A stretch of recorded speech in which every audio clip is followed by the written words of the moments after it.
10년이면 강산이 변한다는 말이 무색할 만큼 변화가 빠른 현대사회에서 조상 대대로 내려오는 전통을 고수하고 선조들의 지혜가 깃든 오랜 기술의 명맥을 이어가는 일만큼 뜻깊은 일도 없을 텐데요.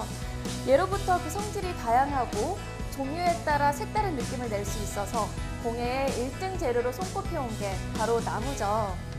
특히 우리나라의 목공예는 주로 가구나 의자 등 실생활에서 유용하게 쓰이는 그야말로 생활 밀착형 공예라고 표현해도 과언이 아닐 것 같습니다. 평범한 나무에 미적 감각을 곁들여 새 생명을 불어넣는 일. 오늘은 청산유수에서는 우리나라에서 그 일의 최전방에 서 계신 분을 모셨습니다. 우리나라 목칠공예의 대가 설이환 명장님을 큰 박수로 모셔보겠습니다. 반갑습니다. 안녕하세요. 안녕하세요. 네, 명장님 어떤 강연 준비하셨나요? 목공예를 통한 삶의 질이라는 주제로 오늘 같이 이야기해 보기로 하겠습니다. 네, 오늘 강연 잘 부탁드리겠습니다. 생각이 흐릅니다. 청산유수 설이환 명장님의 강연을 큰 박수로 청해 보겠습니다.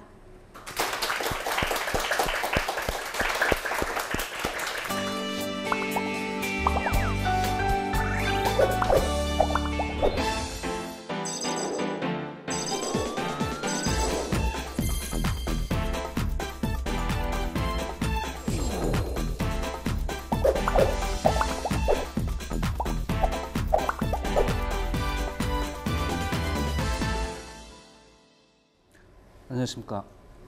대한민국 명장 설이환이라고 합니다.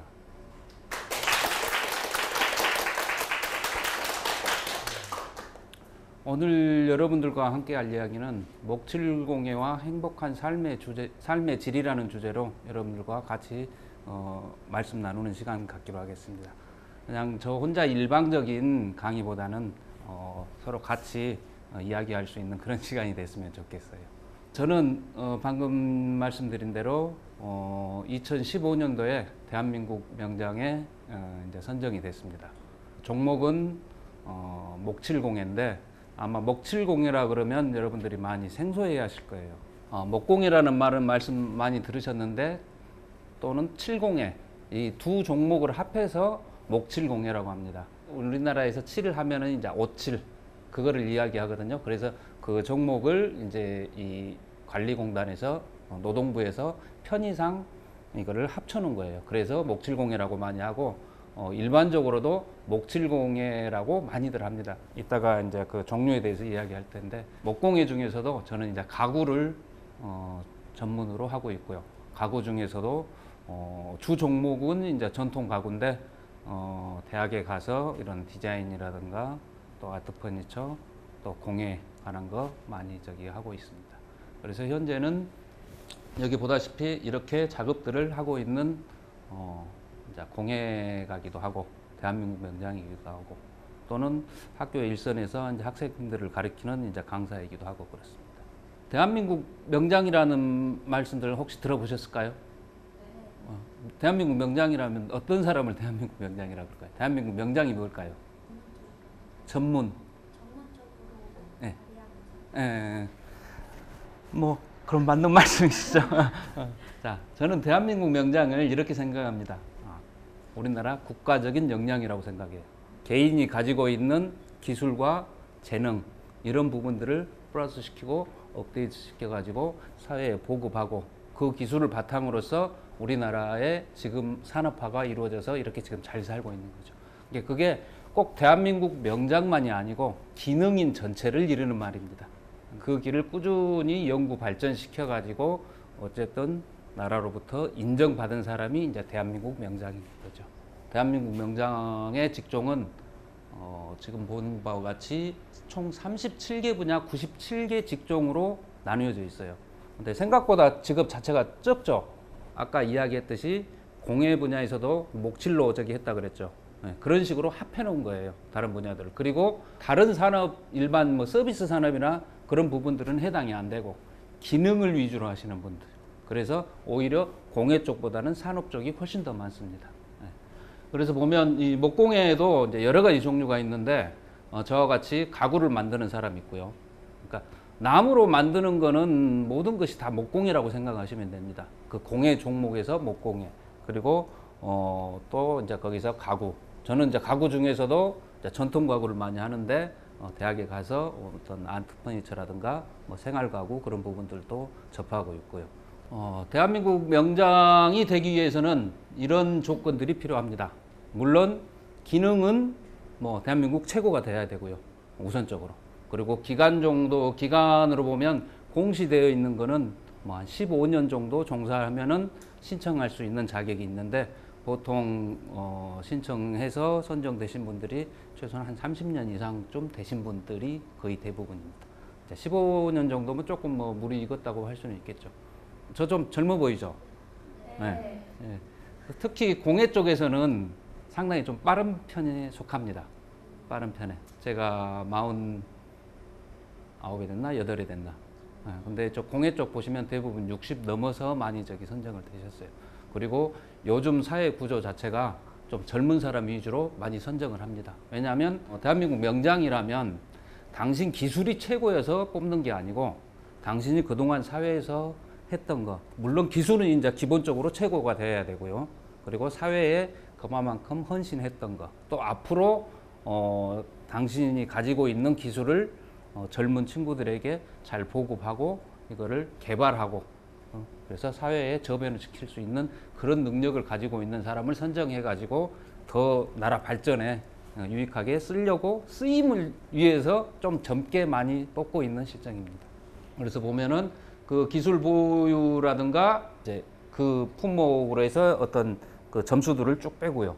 그 다음에 산업화와 현대화 노력. 그래서 뭐 수출이라든가 뭐 생산 장비 같은 거를 새로 내가 어떤 그 장비를 개발을 해가지고 어떤 그 생산량 자체를 늘렸다든가 아니면은 불량률을 줄였다든가 그런 부분들. 그리고 또 고용 인원도 이제 그렇게 많이 좀 돼야 되겠죠. 당연히. 그리고 저기 상용화 노력, 기술 개발해서 나 혼자만 가지고 있지 말아라는 거죠. 그래서 그걸 보급화 시키는 거. 그 다음으로 이제 지위 향상. 그래서 뭐 당신 혼자만 하는 게 아니고 저거를 가지고 청소년들을 위해서 많이 직업 진로 지도도 많이 하고 또는 젊은 친구들한테 그런 부분들을 어필도 하고 또 이제 어떤 뭐 자격증 그 국가 자격증에 출제위원으로도 참석해 가지고 그 기량을 좀 하기도 하고 그리고 이제 기술 발전 기업 이런 부분은 이제 그 자기가 하고 있는 분야에 대해서 얼마만큼 여러 가지 일을 하는가 나 혼자만이 아닌 그런 일 총체적으로 이런 정도의 일을 해야지 명장이 선정이 될 수가 있어요. 그러니까 그냥 개인적으로 독단적으로 뭐 단기간에 할 수 있는 일은 아니에요. 그래서 제가 해온 저기를 보면 저는 아버지에게서 이 기술을 배웠거든요. 그리고 참고적으로 제 아버지께서도 부친께서도 대한민국 명장을 지내셨습니다. 지금 현재는 이제 돌아가시고 안 계신데 이게 제일 좀 안타까웠던 게 아버지 생전에 제가 명장이 선정이 됐으면 참 좋았었겠다 싶어요. 아버지 돌아가시고 1년 뒤에 선정이 됐어요. 자, 그 말을 하는 이유는 처음부터 저도 이 명장의 길을 선택하고서 간 건 아니에요. 그냥 해왔어요. 그냥 해오다 보니까 요 부분에 이런 그 어떤 평가를 내릴 수 있는 그 부분들이 조금씩 쌓여져 갔고 그렇게 해서 이제 이렇게 명장이 됐는데 제가 명장이라고 해서 대한민국의 최고라고는 볼 수 없습니다. 저는 밖으로 노출되어 있는 사람이에요. 밖으로. 그리고 저 말고도 저 이외에도 아주 그냥 밖으로 노출되지 않으신 분들 고수들이 굉장히 많습니다. 일례로 제가 아버지한테 배웠다 그랬죠. 제 위에 형님이 4분 계시는데 그 중에서 2분이 요 일을 하십니다. 내 스승은 오히려 아버지보다는 형님이에요. 왜냐하면 아버지는 연세가 좀 많으셔서 제가 일을 배우기 시작할 때는 아버지보다는 형님들한테 더 많이 했어요. 그래서 그 형님들 보면은 오히려 저보다 더 고수죠. 근데 이제 어떤 그 시대적 상황이라든가 그런 부분에 의해서 제가 밖으로 나올 수 있게 됐고 형님들이 일을 할 때는 집안 형편이 좀 어려웠어요. 많이. 군에 갔다 와서 그냥 집에 눌러 앉으셨어요. 그래가지고 요거 조금 어느 정도 궤도에 올라오면 내 길을 가겠노라 하고 시작했던 게 이제 그렇게 됐고 공예의 종류는 이렇게 이제 공예를 뭐 예술공예, 취미, 전통, 산업공예로 나눌 수 있습니다. 목칠공예 쪽은 아까 이야기했듯이 가구, 목공예, 나전칠 뭐 또 목기, 죽새, 대나무도 나무니까 대나무도 나무로 칩니다. 그리고 저 나전칠기에서 나전이라는 거는 조개패 있죠. 그거를 나전이라 그래요. 그리고 칠은 거기에다 오칠을 하는 거. 그거에 합해서 나전칠이라고 그럽니다. 그래서 가구, 목공의 칠. 그래서 뭐 금속, 도자, 뭐 기타 공예는 여기에 범주에 속할 수 없는 것들, 이제 분류를 안 해놓은 것들을 기타 공예라고 그럽니다. 공예의 종류를 보면 이렇게 많습니다. 보면은 요거는 이 나무에다가 여기는 대나무 죽새품을 갖다가 한 거예요. 엮어서.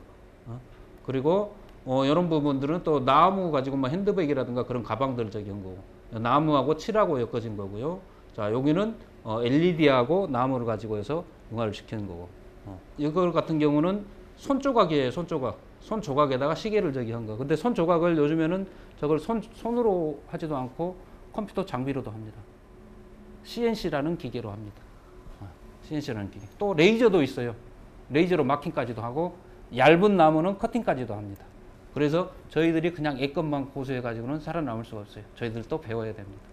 자, 공예 기능과 역할을 보면 뭐 문화적 파급 효과, 경제적 파급 효과 그러는데 경제적 파급 효과는 굉장히 미비합니다. 특히 우리 목칠공예 쪽에서는. 특히 다른 공예도 거의 비슷할 거예요. 왜냐? 자, 우리가 대량 생산 체제를 갖춘다 저기 하면은 수량으로 한 몇 개 정도겠어요. 산업화 시키려면 어때요? 대량 생산 체제 해야 되잖아요. 저희들은 이렇게 공예로 하시는 분들은 기껏해야 100개면은 대량화예요. 100개, 200개 정도면. 물론 그 이제 크기라든가 형태에 따라서 달라지긴 하겠죠. 근데 산업 쪽에서는 어떻게 되냐? 10,000개, 10만 개 단위예요. 그러니까 경제적으로는 효과가 그렇게 크지는 않습니다. 하지만 그 산업을 하시는 분들의 마음을 움직이고 마음을 다스리는 효과는 우리 공예에서 그 이익을 담당하고 있다고 봐야죠. 근데 그런 부분들은 수치로 나타나지 않기 때문에 많이 무시를 하죠. 어떤 사업을 하든 간에 항상 우리나라가 저기 하는 게 효과예요. 바로 효과가 나야 돼. 교육사업도 마찬가지. 특히 교육사업 같은 경우는 굉장히 많은 긴 시간을 가지고 해야 되는데 어디에 뭐 목공이 센터 하나 생겼다. 그러면 여기서 교육을 몇 명을 시켜가지고 취업을 어디다 어떻게 시켰냐. 아, 이거 목공에만 이렇게 평생을 해온 사람이 지도해가지고 어디다 어떻게 이거를 저기를 하겠어요. 취직을 시키겠어. 이 기반 자체도 저변화가 돼 있지도 않은데. 그러면 그분들을 하나하나 가리키면서 혹시 이분들이 직업을 가지고 있더라도 나중에 1인 창업을 할 수 있는 그런 기술이라든가 그런 토대도 마련하고 또 여러 사람들이 있으면 거기서 동아리 형식으로 해가지고 어떤 하나의 공방을 이루어서 요즘 많이 하는 뭐 열쇠 공방도 만들 수도 있고 그러다 보면 또 거기서 주위에 저변 확대돼서 그 부분이 이제 좀 퍼져 나가야 되죠. 그리고 학생들에게도 이런 부분들을 맛을 보여주면 나중에 내가 선택할 때 아 그런 부분이 있었어. 나는 이쪽에 조금 재질이 있었던 것 같아. 이게 좋았었던 것 같아. 그래서 그쪽을 선택할 수도 있게 그렇게 만드는 거죠. 이런 부분은 이제 저희들 작업하고 그럴 때 특히 디자인 제품 저기 할 때 이런 프로세스를 위해서 이제 작업을 합니다. 그래서 이런 것도 보니까 다른 저기하고 똑같더라고요. 글 쓰시는 분들 보니까 우리 디자인 하는 거하고 똑같더라고. 그분들 또 자료 조사를 다 하더라고. 자료 조사해가지고 그걸 가지고서 다 챙기고 그 부분에서 어떤 특성, 자기가 하고자 하는 이야기 주제 그런 부분 다 챙기고 아웃라인을 잡아놓고 나중에 들어가요. 저희도 마찬가지입니다. 그래서 글 쓰면서 다 써놓고도 또 수정 들어가고 세부적으로 들어가고 나중에 다시 또 바꾸고 저희도 마찬가지. 디자인하고 도면하면서 수정하고 거기에서 안 만들어 본 거 그런 거 시제품이라고 해서 뭐 스티로폴이나 그런 걸로 만들어 봅니다. 그렇게 해서 하고 또 도면 칠 때도 캐드라든가 그런 것도 하지만 처음 하는 작품 같은 경우는 1대1로 도면을 쳐버립니다. 1대1로 종이 모는 종이 붙여가지고 그러면은 거기에 어떤 비례라든가 그런 부분들을 알 수 있어요. 그리고 나서 이제 작업에 들어가고 가구 같은 경우는 잘라버리면 그만이에요. 잘못 잘라버리면. 목공에는 이제 그 어떤 조형물 같은 거 있죠. 물론 변형이 조금 생길 수도 있지만 조금 잘못해도 거기를 맞춰가지고 또 모양을 또 다르게 낼 수도 있어요. 그런 부분도 있어요. 제작 기법은 보면은 이제 이런 성형 기법 보세요. 요거 같은 경우는 나무 색깔이 지금 다르죠. 여기는 나무 다른 진한 나무에다가 밝은 나무를 파고 그 두께만큼 박아 넣은 겁니다. 우리 저기 보면은 상감청자 같은 경우는 조각을 해가지고 그 안에 흙을 채워 넣는 거예요. 근데 요거 같은 경우는 나무 자체를 그 모양 형태로 잘라가지고 박아 넣는 거예요. 이거는 그냥 이제 상감이라고 그러고, 여기서도 나무에서도 그 기법을 사용을 합니다. 그거는 이제 목분 상감이라고 그래요. 그래서 나무 가루하고 풀하고 이겨가지고 거기다 밀어 넣는 거. 자, 요거는 이제 순수 조각. 요거는 이제 짜임 구조. 가구의 구조. 이런 식으로 만들어집니다. 이런 식으로. 이제 전통 짜임인데, 지금 현재도 마찬가지고, 유럽이나 서양도 다 저런 작업을 다 하고 있어요. 그쪽 기술 굉장히 좋습니다. 뭐 한국 기술만 좋은 거 아니에요. 그쪽도 이런 것들은 다 똑같습니다. 자, 그 다음에 요거는 밴딩 하는 거, 나무를 휘는 거. 자, 나무 휘는 게 가능해요? 나무 휘는 게? 저 학생들한테 간혹 저런 이야기 합니다. 나무 각목 같은 경우를 이렇게 꼰다고. 그런 작품들이 있거든요. 꽈지는 거, 꽈배기처럼. 그러면은 그 친구들한테 이야기를 해요. 하루에 한 5mm씩 한 달을 하면은 이렇게 꽈진다고. 물을 죽여가면서. 딱 잡아놓고. 그거 가능합니까? 가능하지 않습니다. 나무는 그렇게 안 됩니다. 자, 지금 여기 앞에 있는 테이블에 다리가 어떻게 생겼어요? 휘었죠? 그게 지금 밴딩 작업이에요. 이거하고 똑같아요. 요거하고. 자, 요거 같은 경우는 대량화 할 수가 없어요. 악기고 어떤 좀 우리 공예하고 비슷한 저기 때문에. 그러면은 자, 이거를 밴딩을 하기 위해서는 나무를 얇게 켭니다. 한 2mm, 3mm씩으로. 그래가지고 형틀을 만들어요. 이 안쪽에 있는 것, 바깥쪽에 있는 것. 그래가지고 그거를 풀을 붙이면서 적층을 시켜가지고 거기에 눌러서 조이면 됩니다. 딱 조임입니다. 그러면은 이런 형태가 이제 풀이 굳으면서 그 형태를 유지하죠. 여기 앞에 있는 것도 그런 형태로 하면은 하나씩 만들 수 있어요. 하지만 이거는 상품화해야 되잖아요. 그렇게 해서는 먹고 못 살죠. 이거는 이제 어떤 고열을 주거나 고주파로 해가지고 한 번에 전부 다 해버리죠. 빠른 시간에. 요거 같은 경우는 뭐 한 2, 3일 정도 놔둬야 되는 거고. 이거를 밴딩이라고 합니다. 아까 이야기했던 꼬는 거는 나무를 꼬는 게 아니고 조각을 하는 겁니다. 이런 식으로 조각을. 그리고 이제 이거는 목 선반. 기계 선반이라는 거는 많이 들어봤을 거예요. 쇠 깎는 거. 똑같은 원리입니다. 근데 이렇게 양쪽에 축이 있어가지고 돌려놓고 사람이 저기에 칼을 대가지고 깎는 거예요. 그러니까 저것도 조금 쉽지는 않아요. 근데 이런 부분들도 산업화를 시키는 유럽들이 있어요. 이 형태 모양의 칼을 만들어요. 칼을. 그래가지고 나무 넣고 한 번에 이렇게 집어 넣어버리는 거예요. 그래서 우리나라하고는 조금 차이가 많아요. 이런 것 같은 경우는 우리는 그걸 하나씩 끼워가지고 칼로 깎는데 거기는 나무만 넣어주면 지가 가서 물어가지고 가가지고 앞으로 빼서 깎고 떨치고. 그게 그만큼 산업화가 돼 있어요. 장비도 좋고 또 이런 부분들이 그쪽 사람들이 여유도 있고. 자, 제가 하는 가구 지금 이런 가구들을 하는데 자, 누가 한 200개를 맡겼어요. 못 만들어냅니다. 재료가 없어서 못 만들어냅니다. 재료 같은 경우는 조금 특수 분야예요. 우리나라에서 자생하는 특수 분야. 그리고 수입재를 쓰더라도 특수 분야예요. 저런 부분들은. 그래서 그런 것이 가능하지 않아요. 예전에 한번 뭐 일본에 어떤 뭐 자주 왕래하시는 분인데 백화점 뭐 회장을 한다고 뭐 한 200개 정도 뭐 저기를 하면은 주문을 하면은 할 수 있겠냐. 나무도 없어서 못하고 그거 할 수도 없습니다. 그랬어요. 자, 목공의 종류입니다.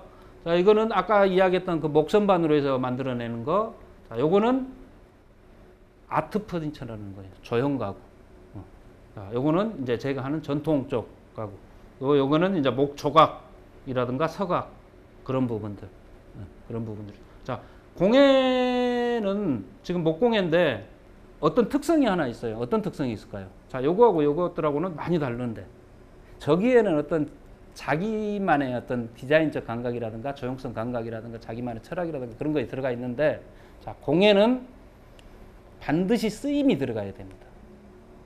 요것이 어떤 쓰임이 없으면 이거는 미술품이에요.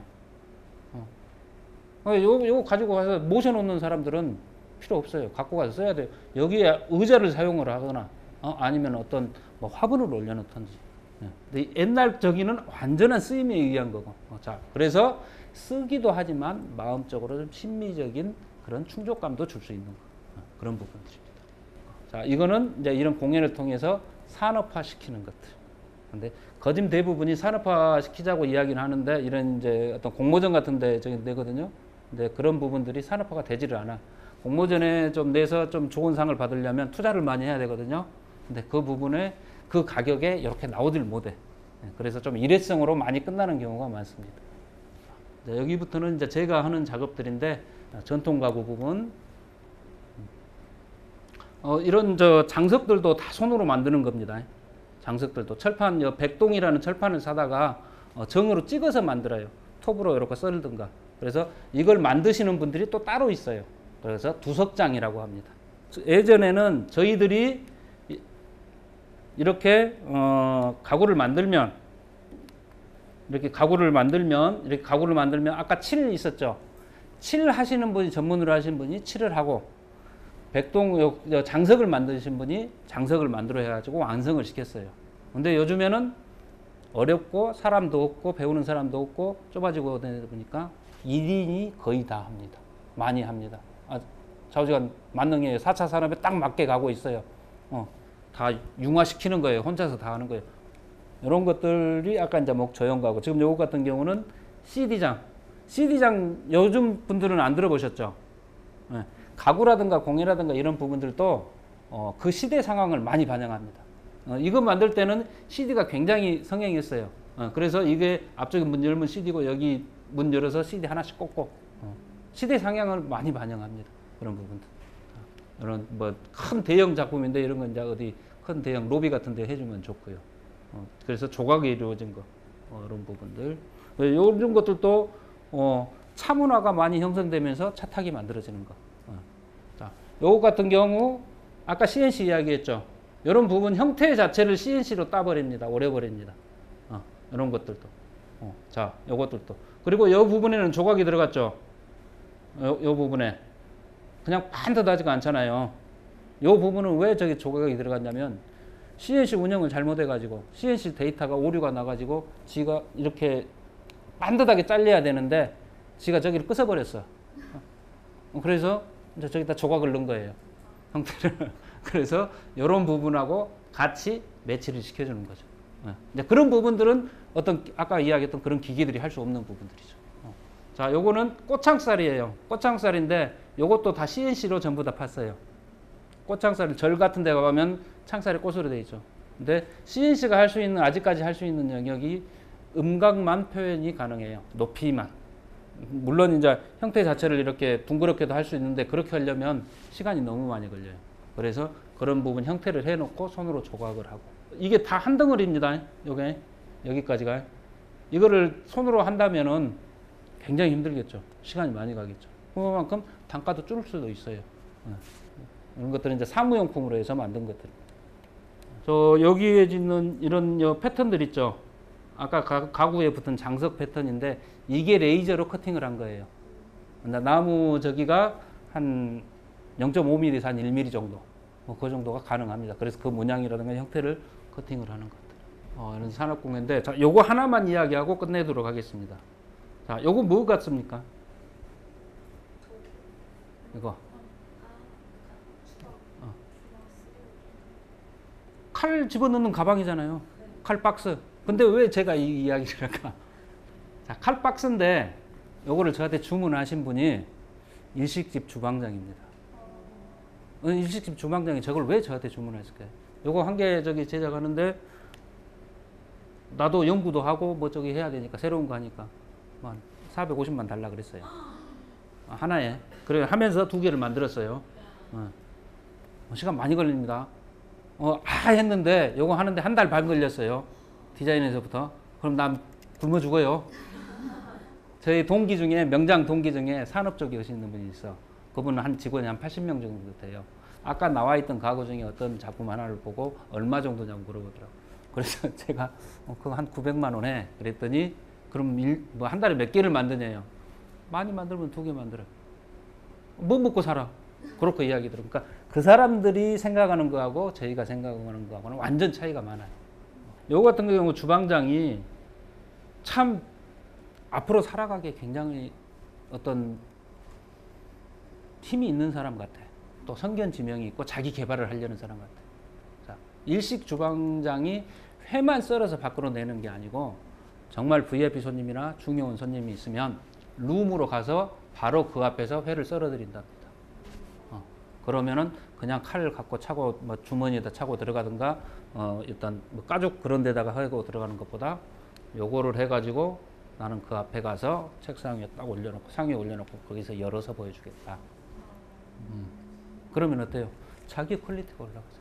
아, 저 집에 가면 볼만해. 근데 그 용기를 담는 용기 자체가 일반 저기하고는 똑같으면 안 되겠다 이거죠.